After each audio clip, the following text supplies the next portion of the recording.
Assalamualaikum warahmatullahi wabarakatuh. Waalaikumsalam warahmatullahi wabarakatuh.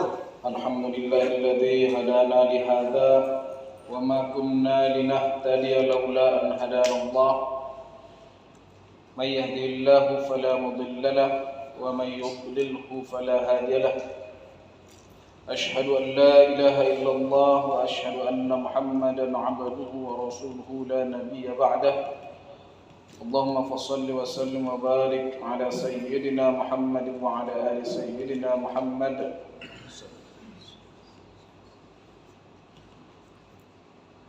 Bapak-bapak, orang tua kami, hadirin hadirat jemaah yang dimuliakan Allah Subhanahu wa taala.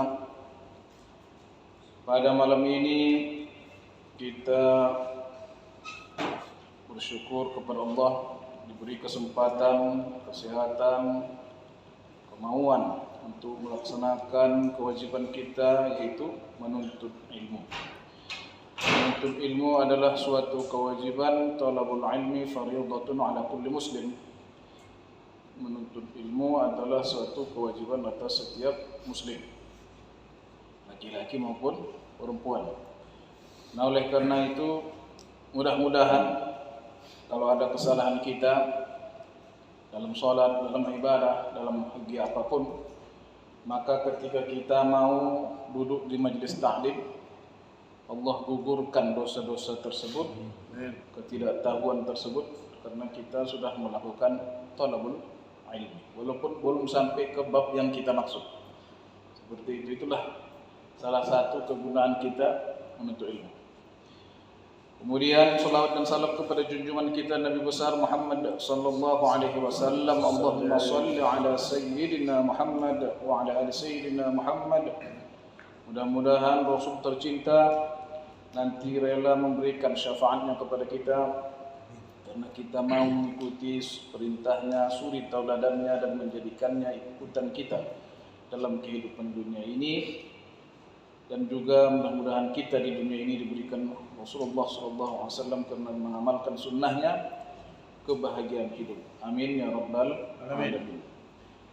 Bapak-bapak, jamaah hadirin hadirat yang dimuliakan Allah Subhanahu wa taala, sesuai yang selama ini telah kita sepakati bahwa kita akan membaca kitab Safinatun Najah. Artinya Safinatun Najah ini adalah sampan atau perahu penyelamat. Mudah-mudahan kita semua selamat. Ini dikarang oleh Syekh Salim bin Abdullah bin Sumair Al-Hadrami, berasal dari negeri Hadramaut, dari daerah Hadramaut. Kemudian merantau, terakhir beliau merantau di Betawi atau di Jakarta dan meninggal di Jakarta. Ini orang Arab tapi menjadi orang Indonesia. Ada pula sebaliknya satu lagi, Syekh Zain bin Sumaid. Itu orang Indonesia, kelahiran Indonesia, tapi besar pula ke Yaman, akhirnya meninggal di Madinah. Nah, itu Indonesia menjadi orang Arab, ada juga orang Arab menjadi orang Indonesia. Begitu juga kitab yang kita baca ini, Safinatun Najah. Ini adalah karangan orang Arab tapi sudah menjadi orang Indonesia. Sebaliknya disyarahkan pula oleh Syekh Abu Abdul Mu'ti Muhammad Nawawi Al-Bantani. Beliau ini orang Indonesia, lahir di Indonesia, kemudian mengembara di negeri Hijaz, ke negeri Mesir, ke negeri Syam, kemudian menetap di Hijaz, di Makkah Al-Mukarramah, mengajar di Hijaz atau di Makkah Al-Mukarramah. Kemudian beliaulah yang mensyarahkan atau memberikan komentar terhadap kitab Safinatun Najah ini. Dan di antara yang sering dipakai syarahan atau komentar terhadap kitab ini adalah kitab Kasyifatus Saja yang dikarang oleh Syekh Muhammad Nawawi Al-Bantani. Tapi selain itu masih ada yang lain. Bapak-bapak jamaah yang dimuliakan Allah, nah ini orang Indonesia tapi meninggal di Mekah, itu Syekh Muhammad Nawawi Al-Bantani. Jadi begitulah, kadang-kadang itu dibuat Allah Subhanahu wa taala, para ulama-ulama itu mengembara ke sana ke sini, tetapi maksudnya adalah ada hikmah yang tinggi yang Allah ingin titipkan kepada kita yang melihat hal tersebut, kita harus mengikuti apa yang telah dilaksanakan atau diajarkan oleh para ulama-ulama tersebut. Bapak Ibu jamaah yang dimuliakan Allah Subhanahu wa taala, pada pertemuan kemarin kita telah membahas mengenai arkanul iman, arkanul Islam, ya. Berikutnya kita lihat kitabnya, kalau ada yang membawa kitab, kalau tidak bisa di-download ya. Nama kitabnya Safinatun Najah. Sekarang sampailah kita ke pasal yang pertama. Bismillahirrahmanirrahim. Faslun. Alamatul bulughi thalathun. Ini satu pasal, tanda-tanda baligh ada 3. Hak pada perempuan ada 1 dan 2 pada laki-laki. Tamam 10 sanah, tamam 15 sanah, sempurna 15 tahun. Sempurna 15 tahun. Kemudian yang dipakai di sini adalah tahun qamariyah. Tahun qamariyah itu biasanya harinya lebih sedikit daripada tahun syamsiah. Kalau Januari, Februari, Maret, April itu namanya syamsiah ataupun Masehi. Sedangkan Muharram, ya, Safar, Rabiul Awal, Rabiul Akhir itu namanya tahun qamariyah. Nah, yang dipakai adalah tahun qamariyah. Harinya lebih kurang 355 hari. Beda dengan syamsiah 365 hari, beda 10 hari. Makanya penghitungan terhadap tidurnya Ashabul Kahfi di dalam gua, dalam Al-Quran dijelaskan ada yang menghitungnya 300 tahun, ada juga yang menghitungnya 309 tahun. Tapi sama itu Pak. Kenapa 300 tahun dihitung dengan tahun syamsiah, 309 tahun dihitung dengan tahun qamariyah? Dalam setiap 100 tahun syamsiah berarti sudah 103 tahun dalam tahun qamariyah. Ini tanggal berapa ini Pak? 21 Agustus 2021. 2023. 21 Agustus, kalau ada orang lahir 21 Agustus 1923, ya, 21 Agustus 1923, itu umurnya sekarang 100 tahun. Versi syamsiah, ya, versi Januari Februari. Tapi versi qamariyah itu sudah umurnya tak 100 tahun lagi, tapi sudah 103 tahun. 103 tahun.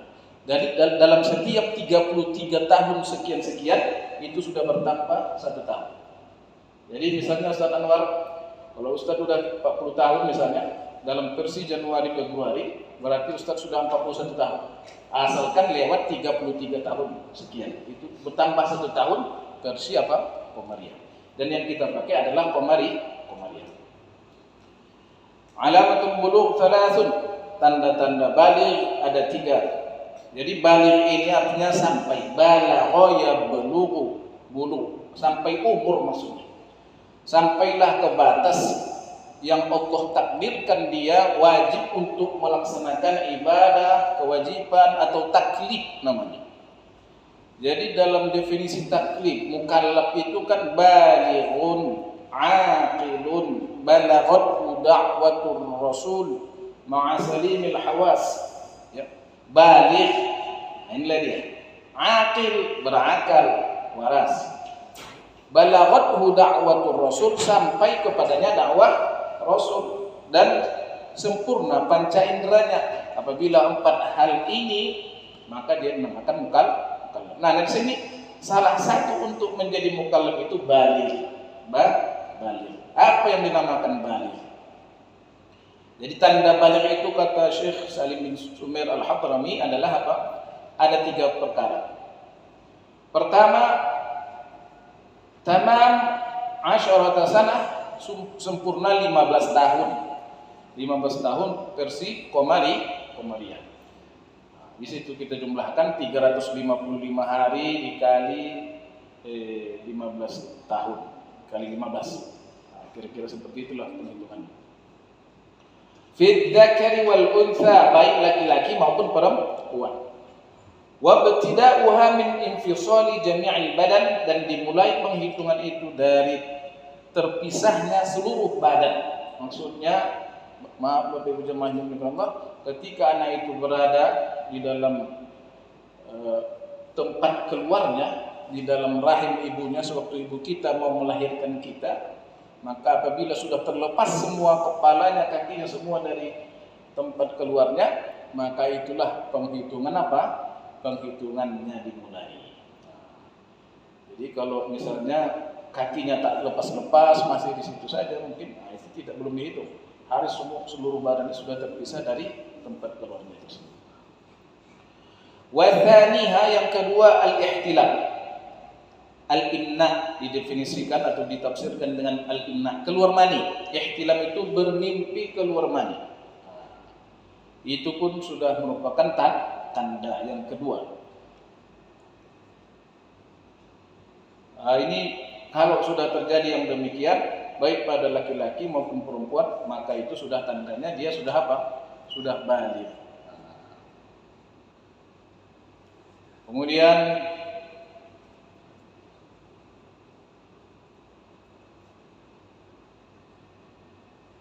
berikutnya adalah yang ketiga. Ini untuk perempuan, al-haidu fil untha li 9 sinin, haid pada wanita berumur 9 tahun. 9 tahun ini dihitung para ulama, 9 tahun kurang 16 hari, itulah yang dinamakan haid. Ini memang kalau ulama ini Pak menghitungnya memang betul-betul apa ya? Betul-betul. Kalau orang perempuan pas 9 tahun haid sudah diterima, berarti dia sudah balik. 9 tahun kurang 16 hari, itulah batas terakhir. Kalau kurang 17 dia haid, itu belum dinamakan haid walaupun keluar darah. 9 tahun kurang 18 hari belum. Jadi memang penghitungan kita terhadap tanggal lahir itu memang betul-betul harus pas ya, harus pas supaya mudah kita menghitung perhitungan agama. Baik itu melaksanakan perdagangan, mau dizakati, baik itu perniagaan, baik itu peternakan, nah dihitung dengan sebaik-baiknya dengan tanggal Qamariyah atau tanggal yang biasa kita pakai, tanggal Arab, tanggal Hijriah. Nah, itu penghitungan sebetulnya. Bapak Ibu jemaah yang dimuliakan Allah Subhanahu wa taala, apabila salah satu dari 3 hal itu terdapat, maka dia sudah dinamakan baligh. Nah, sudah balighlah dia. Artinya sudah mulailah kewajiban. Kemudian Bapak Ibu jemaah yang dimuliakan Allah, adapun khunsa, ya, khunsa bukan bencong yang ada di kita ini, bukan, itu laki-laki menyerupai perempuan itu. Namanya mutasyabbihat ya, yang menyerupai. Bukan itu yang dinamakan khunsa. Khunsa itu memang punya 2 kelamin. Keduanya pun berfungsi. 2 kelaminnya, keduanya berfungsi. Maka menandakan balighnya seorang khunsa, kata Syekh Muhammad Nawawi Al-Bantani, adalah pertama pada farajnya ada, pada kemaluan perempuannya keluar haid, dan pada kemaluan laki-lakinya sudah ihtilam atau keluar mani, maka barulah dinamakan dia baligh. Bagi yang punya 2 kelamin tapi kedua-duanya aktif seperti itu, itulah tanda-tanda dia baligh. Mudah-mudahan mungkin tidak ada ya kan, kalau di tempat kita ini kalau ada yang demikian, begitulah cara melihat balighnya, karena dia khunsa. Khunsa ini memang kedua-duanya hidup, kedua-duanya, laki-lakinya pun iya, perempuannya pun iya, seperti itu. Nah, itu makanya hukumnya spesial ya, hukumnya spesial. Bapak Ibu jemaah yang dimuliakan Allah, kata Syekh Muhammad Nawawi Al-Bantani, wa inna ma dzakara al-musannifu awwal mas'alatin fil fiqh alamatil bulugh li'anna manat at-taklif 'ala al-baligh duna as-sabiyyi was-sabiyyati. Hanya saja menyebutkan musannif pengarang kitab Syekh Salim Sumair Al-Hadrami Mula-mula masalah dalam fikih ini adalah tanda-tanda baligh. Kenapa disebutkan tanda-tanda baligh dahulu? Lianna manaqat taklif 'ala al-baligh, karena fokus suruhan itu adalah terhadap orang yang baligh, kepada orang yang baligh, bukan kepada anak-anak laki-laki maupun anak-anak perempuan. Lakin yajibu 'ala sabilil fardh al-kifayati 'ala aslihima az-dzukur wal inath ay ya'muruhuma bis-shalah. Tapi wajib atas jalan fardu kifayah terhadap orang tua keduanya, baik laki-laki maupun perempuan, untuk menyuruh kedua itu melaksanakan salat. Wa ma tatawaqqafu alaih, dan apa-apa yang berkaitan dengan salat seperti wudu dan seumpamanya. Jadi maka wajiblah kepada kita orang tuanya menyuruh untuk anak-anak kita itu kalau sudah baligh untuk melaksanakan sholat dan hal-hal yang berkaitan dengannya. Bukan sholat saja, karena sholat ini tak sah kecuali pakai wudu. Kemudian wudu itu pun tidak sah kecuali kita sudah sah pula apanya, istinjanya, mandinya dan lain sebagainya. Maka kedua hal tersebut wajib kita lakukan.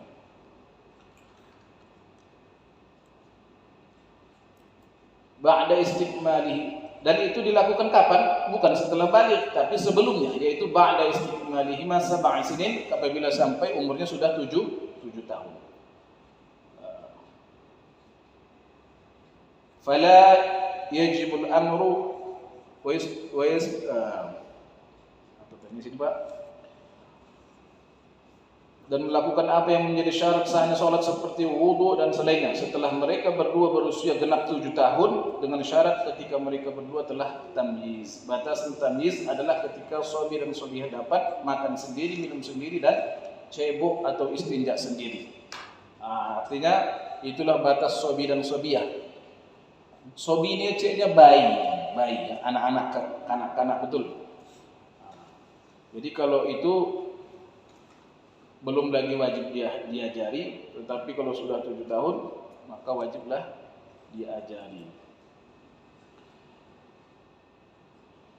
Dengan demikian tidak diwajibkan secara fardu kifayah atas orang tua untuk memberikan perintah apa yang telah disebutkan ketika sobi dan sobiah tersebut telah tamyiz sebelum berusia 7 tahun, tapi disunahkan untuk memerintahkan mereka berdua. Disuruh saja.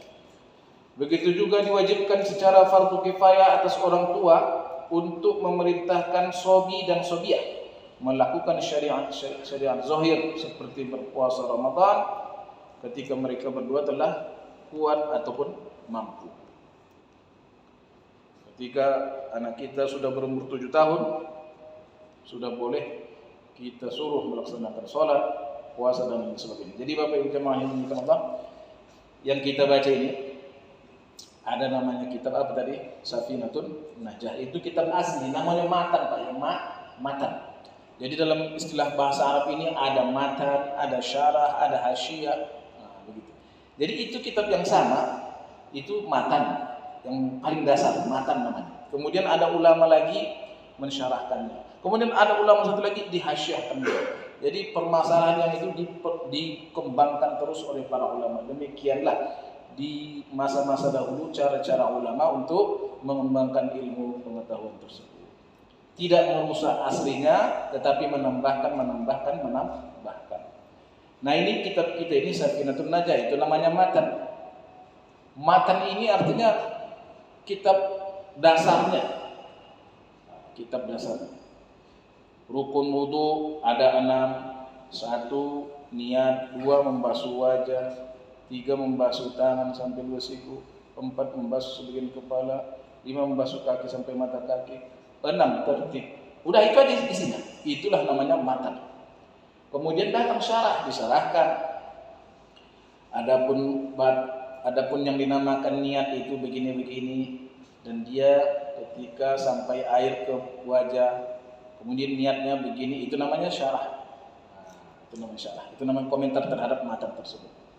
Kemudian batas wajah ini dari atas ke bawah ini, dari kiri ke kanan ini, batas tangan ini, itu dibahasnya lagi, dikembangkan. Begitulah cara para ulama untuk mengembangkan ilmu tersebut. Jadi mereka mengambil bagian dari apa yang telah ditulis oleh para ulama. Satu menulis, satu mencari pahala pula di situ lagi, dikembangkan lagi, tanpa melupakan kitab aslinya. Yang asli kitab kita ini namanya Safinatun Najah, kemudian disyarahkan oleh Syekh Muhammad Nawawi Al-Bantani dengan Kashifatus Saja. Kashifatus Saja. Bapak Ibu jamaah yang dimuliakan Allah Subhanahu wa taala, kemudian di sini dijelaskan oleh Syekh Muhammad Nawawi lagi mengenai ini, sepertinya mengenai pendidikan kita terhadap anak dalam usia-usia tersebut. Wala budda ma'a sighatil amri min at-tahdid ka ayyakula lahumā salliya wa illa darabtukuma.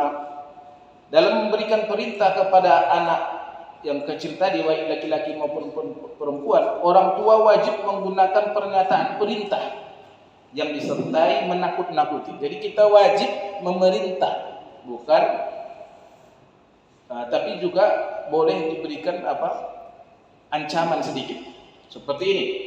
Jika kalian tidak sholat, ya, wali kepada anaknya itu mengatakan, sholatlah.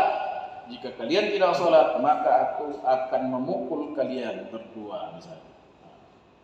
Boleh itu mesti kita lakukan. Ya. Kemudian itu kewajiban orang tua. Jadi memang kewajiban kita itu menyuruh anak kita dan juga memberikan sedikit ancaman, tapi ancaman bukan ancaman membulinya, Pak ya. Nah, ini tapi ancaman yang dapat melepaskan ataupun menjadikan mereka mau melaksanakan sholat tersebut. Apalagi kewajiban orang tua terhadap anak atau wali terhadap anak, wa ayyu'allimahuma anna an-nabiyya sallallahu alaihi wasallam wulida bi Makkah wa ursila fiha wa mata fil madinati wa dufina fiha. Wajib kepada orang tua atau wali untuk mengajarkan kepada anaknya laki-laki dan perempuan bahwa Nabi Muhammad sallallahu alaihi wasallam dilahirkan di kota Makkah. Wa ursila fiha, dan diutus di kota Makkah tersebut, wa mata fil Madinah, dan wafat di Madinah, wa dufina fiha, dan ditanam ataupun ditanam di kota Madinah tersebut. Nah, itu wajib kita sampaikan kepada anak kita. Jadi ajarkanlah kepada anak kamu mencintai Nabi Muhammad sallallahu alaihi wasallam. Itu wajib. Karena itu lebih wajib kita ajarkan dulu cinta kepada Nabi, barulah mengajarkan Al-Quran dan lain sebagainya. Jangan Al-Quran duluan, tapi ajarkanlah kepadanya cinta kepada Nabi Muhammad sallallahu alaihi wasallam. Wa yajibu aidan an yudribahuma ala tarki dhalika daraban ghairu mubarrihin fi athna'il 'ashra ba'da kamal at-tis'i li ihtimal al-bulugh fihi. Wajib juga seorang wali atau orang tua memukul anaknya laki-laki atau perempuan atas meninggalkan yang demikian, tapi pukulan yang tidak membahayakan, pada waktu umurnya 10 tahun, setelah sempurna 9 tahun, karena kemungkinan balighnya ada di sana. Jadi Rasulullah SAW juga bersabda, boleh ataupun kita dianjurkan untuk memukul anak kita kalau sudah 10 tahun dan dia tidak melaksanakan sholat. Walil muallimi, kalau guru bagaimana pula? Walil muallimi aidan al-amru lad-darb. Bagi guru juga boleh memerintahkan anak muridnya untuk sholat, lad-darb, tapi tak boleh memukul. Kalau guru tak boleh memukul, tapi wajib memerintahkan. Illa biiznil wali, melainkan dengan izin daripada seorang tuanya. Kalau izin orang tuanya bolehlah. Tapi kalau tak izin orang tuanya tak boleh, tapi memerintahkan itu wajib. Kemudian wa mithluhu zauj fi zaujatihi, begitu juga suami kepada istrinya. Falahul amru, boleh baginya memerintahkan istrinya untuk sholat. Ada hak dan kewajiban suami untuk memerintah istrinya sholat. Lad darbu, tapi tidak untuk memukulnya. illa biiznil wali, kecuali izin daripada orang tuanya. Kalau izin orang tua atau mertua kita boleh. Kas salati fil amri wassalat wasiwaku kas salat fil amri wad darbi. Begitu juga mengenai siwak, gosok gigi, siwak ya. Siwak begitu juga seperti salat. Kalau udah boleh orang tua menganjurkan, boleh guru menganjurkan siwak, tapi tak boleh memukul. Tapi kalau orang tua boleh memukul anaknya yang tak mau siwak. Seperti itu. Orang tua boleh menyuruh anaknya dan memukul anaknya yang tidak mau siwak. Siwak itu kita disederhanakan gosok gigi. Tapi kalau siwak yang seperti memakai kain apa? Karena siwak itu banyak Pak ya. Ada yang terbaik itu pakai kayu arok. Tapi kalau tak ada kayu arok, carilah kayu-kayu yang mempunyai aroma, tapi belum ketemu kayaknya kalau kita nih. Asalkan jangan kayu jelatang pula dari buat ya. Habis bongkak pula mulut awak gitu. Jangan salah kayu. Penghabisannya Bapak Ibu jamaah yang dimuliakan Allah, kalau tak ada lagi pakai kain pun jadi. Itu hasalal as-sunnah.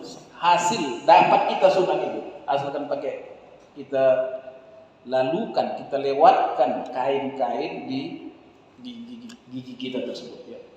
Laula an asyqa ala ummati la amartuhum bis-siwak 'inda kulli shalah. Ada satu lagi 'inda kulli wudu.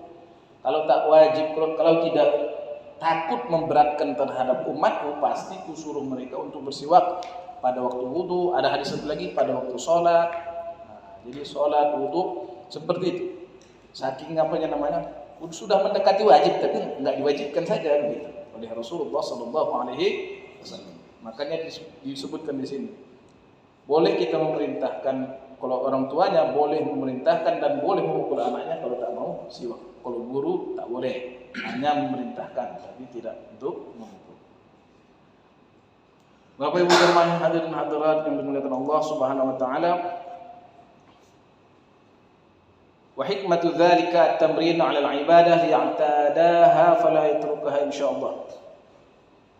Hikmah daripada memukul anak atau istri atau siapapun yang boleh kita pukul tadi, at-tamrin 'ala al-ibadah, untuk melatih melaksanakan ibadah, liya'tadaha, supaya dia membiasakannya, fala yatrukuha, maka dia tidak meninggalkannya, insyaallah. Maka insyaallah dia tidak akan meninggalkannya. Kemudian Syekh Muhammad Nawawi Al-Bantani menjelaskan lagi Bapak Ibu jamaah yang dimuliakan Allah. Ini syarahnya agak panjang Pak ya. Wa'lam, ketahuilah annahu yajibu 'ala al-aba'i wal ummahat 'ala sabilil fardil kifayati ta'lim auladihim at-taharah was-shalah wa sa'ir asy-syara'i' wa mu'nati ta'limihim fi amwalihim. Ketahuilah bahwasanya wajib atas ayah dan ibu, kewajiban fardu kifayah, mengajarkan anak-anak mereka bersuci, sholat, dan seluruh syariat. Itu wajib kita ajarkan. Wajib kita ajarkan. Siapa yang wajib? Ayahnya, emaknya. Jadi kalau begitu, macam manalah kita mengajarkannya itu, sedangkan kita pun sibuk. Diajarkan kepada gurunya. Tapi guru perlu biaya. Wa mu'natu ta'limihim fi amwalihim. Biaya pembelajarannya dia ambil dari harta mereka. Maksudnya dari harta anak tersebut. Kalau ada harta anak itu, harta anaknya pula, harta awak pun tak ada, apalagi harta anak. Misalnya gitu ya. Kalau kita bilang seperti itu, berarti berikutnya fa illam yakun fa fi mali abaihim. Kalau tak ada harta siapa tadi? Harta anak tersebut, maka dari harta ayah dan ibu mereka. Diambil SPP-nya. Seperti itu. Fa illam yakun, kalau tidak ada juga pada harta bapaknya, fa fi mali ummahatihim, dari harta ibunya. Fa illam yakun, kalau tidak ada, fa fi baitul mal, dia ambil dari baitul mal. Dari baitul mal tak ada, yang ada UPZ, misalnya Pak ya. Tak ada Basnas, yang ada Basnas dan lain-lain sebagainya. Yang ada Depsos, Departemen Sosial, ada Departemen Sosial. Fa illam yakun, kalau tak ada juga, fa'ala aghniya'il muslimin, maka wajib terhadap orang-orang kaya umat Islam. Jadi orang-orang kaya ini harus kita banyakkan ini, ya. Jangan kita iri, jangan kita dengki. Kalau ada orang mau kaya, silakan kaya. Tapi itu ingat, kalau kami tak bisa mengajarkan anak kami, nanti bapak ikut turun membiayai, karena itu termasuk kerjaan mereka. Ala aghniya'il muslimin. Kalau ada orang miskin, tak ada kain kafannya, tak bisa membeli tanah kuburan, maka wajib ala aghniya'il muslimin. Banyak pekerjaan-pekerjaan yang dibebankan kepada aghniya'il muslimin. Jadi Bapak Ibu jamaah yang dimuliakan Allah, pernah dulu dalam sebuah hadis, ya, ada dijelaskan ada 3 orang masuk surga. Tapi siapalah yang duluan yang masuk surga? Ada 3 orang. Satu, kira-kira ulama, ustaz, alim, ya. Yang kedua, orang kaya, dermawan. Yang ketiga, mujahid fi sabilillah. Jadi siapalah di antara kalian yang duluan masuk? Saya lah, kata si mujahid. Saya telah mengorbankan harta saya habis-habisan, mengorbankan jiwa saya, harta saya untuk agama Allah. Maka saya yang lebih berhak untuk masuk surga duluan. Kata malaikat tersebut, dari mana kamu tahu kalau jihad itu bagus? Dari ulama. Kalau begitu ulama lah masuk duluan, katanya pula. Nah, jadi mau dimasukkan pun ulama ini, ditanya juga, wahai ulama, kamu dapat biaya dulu dari mana biar bisa menuntut ilmu? Pergi ke Mesir, pergi ke Makkah, pergi ke tanah Syam, menjumpai ulama ke Samarkand, jumpa ke sana ke sini. Dari mana dapatnya?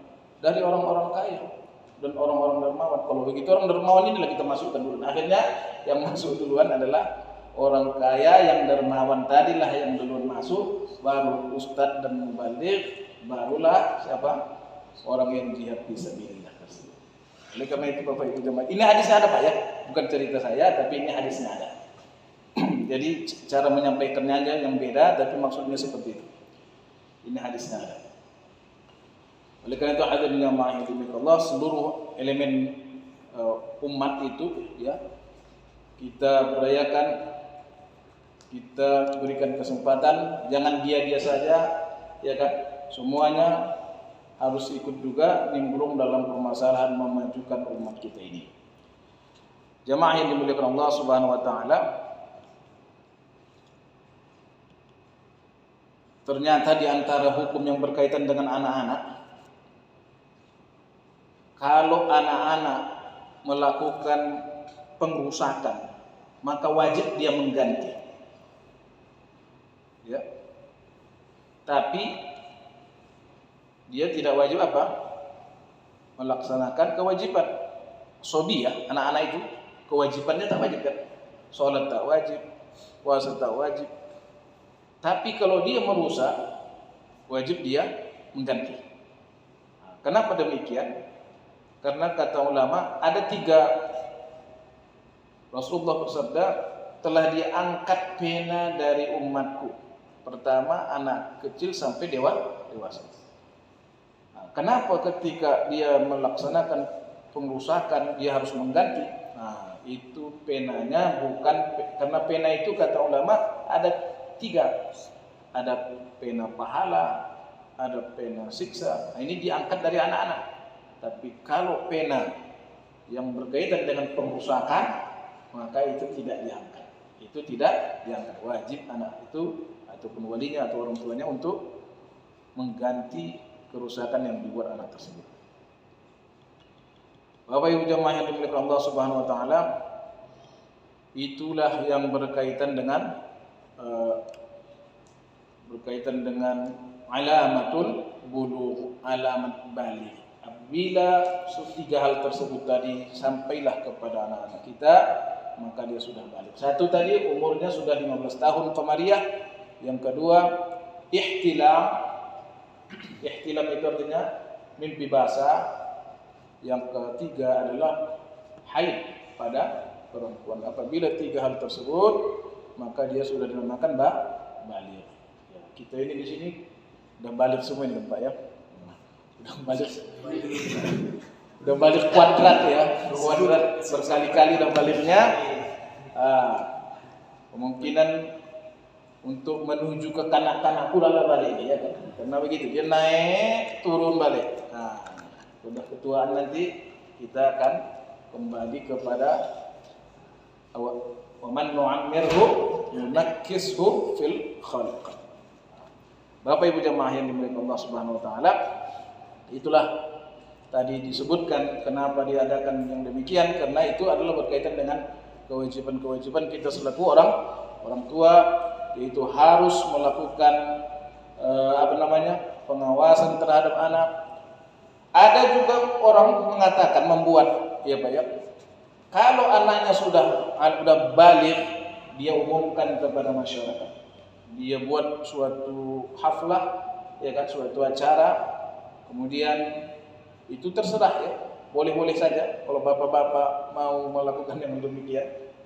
Anaknya laki-laki balik atau perempuan balighah, dibuat acara, kemudian dia isytiharkan, dia sampaikan kepada seluruh bahwa anakku ini sudah balik. Artinya itu juga hal baik supaya anak kita itu dinasihati orang. Apabila dia salah jalan, kamu sudah balik, kamu sudah diberati oleh hukum, maka orang akan menegurnya dan dia akan berada pada jalan yang lurus, insyaallah. Demikian ya. Itu tidak mengapa, dan seperti yang dilakukan oleh sebagian orang. Kemudian juga kita haruslah menasihati anak tersebut, ya kan? Berikan kepada dia suatu momen di mana kamu nak sudah balik, sudah diberati hukum, maka apabila kamu melakukan kejahatan mulai saat ini, pena malaikat, ya kan, sudah mulai mencatat dosa dan kebaikan kamu harus sadar. Kadang-kadang kita tak sadar.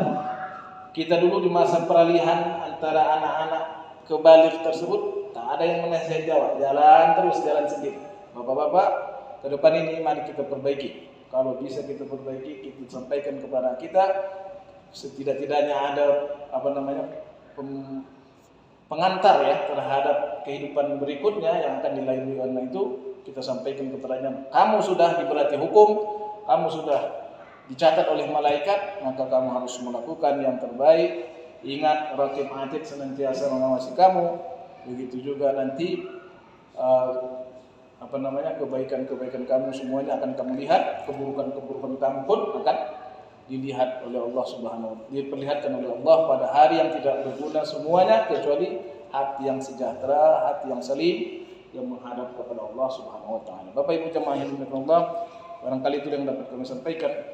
Kekurangan dan lebih mohon dimaafkan, tentunya kekurangan adalah milik kami, kelebihan adalah milik Allah Subhanahu wa taala.